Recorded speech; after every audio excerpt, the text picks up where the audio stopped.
my name is Bridget Corns. Thank you for joining me in exploring yet another avenue on the spiritual path of the seeker. Today I'm going to explain the dark night of the soul. To understand the dark night of the soul and its potential, let's examine the structure most people create in order to understand the world. The dark night of the soul sounds scary, but it can be a very strong catalyst to change your life for the better. When I worked at a shipping company, we were taught how to build walls out of boxes. The first thing they taught us was that the very first box we chose to start the wall would determine if the wall would be strong or weak. Sometimes we had to go in search of the perfect cornerstone box. Finding the right cornerstone box was vital to a safe environment and building a wall quickly and efficiently. If a box was light and had a lot to give, it would crumble inwards once you reached a certain height, and the entire wall would fall apart. If a box was heavy and firm, it would remain strong, and the wall would be reinforced. Idea and ideals are similar to cornerstone boxes. The thing is, most of the ideas that we take in that are not ours will collapse inward because they are weak. Choosing an ideal is similar to searching for the good cornerstone box. We know that it's solid and that it's strong. That ideal can be based on a role model that we really appreciate. It could be based on a particular lifestyle we wish to have, or a spiritual person like the Buddha. Most people, however, have an idea. Then they build a belief on top of that and take an even more defensive stance with the world. Usually, one idea will lead to the next, forming a belief structure. Let's say that someone believes in order to be of value, they must be successful. First, in order to be successful, they think they have to have a good-paying job. Next, in order to show that they are successful, they need a house. Finally, to really prove that they're successful to everyone, they need a highly modified truck. Then something happens and that person loses their job, house, and truck. Now they are having an existential crisis or dark night of the soul.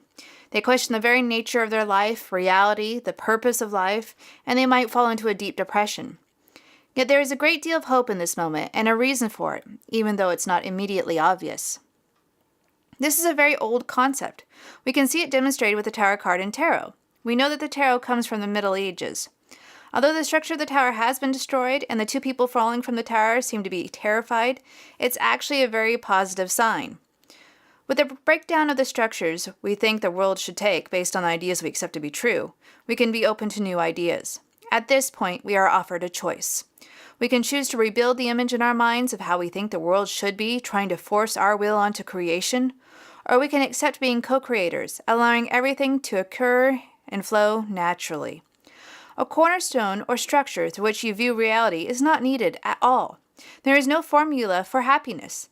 Things happen that make no rational sense to good people that are beyond the scope of human imagination. We can achieve a state of happiness right now without all that stuff. Ideas and ideals are wonderful things, but we have to take what comes naturally to us. Goals and expectations can sometimes get in the way of letting things unfold naturally. Building a structure of belief is an act in futility because we live in a world that is not permanent. Everything is always in a constant state of change. Our favorite pizza place from childhood goes out of business and becomes a pet store. Our bodies are constantly changing as we become older. Change is the natural state of the world, and rigid structures can't endure. Everything is temporary, and the more you realize this, even when in the depths of a dark night of the soul, you know that it's only a temporary state of being. When you have a euphoric moment, you know it's temporary as well, and it makes that moment so much sweeter. For most, this is moving a bit too fast, I know. I have a lot to teach you yet about how you can start simply being. You can let go of the huge structure of expectations and projections you apply to the world in an attempt to explain and understand it. For now, just realize that it's possible to quiet the mind completely, to not have a belief structure to make you feel safe, and to simply flow naturally with changes of life. This way, next time that tower falls, it's not surprising or distressing, but you flow with the experience, knowing that it's time to let go of ideas and beliefs that no longer serve you. If you liked this video, please share it with your friends and subscribe below. When you felt so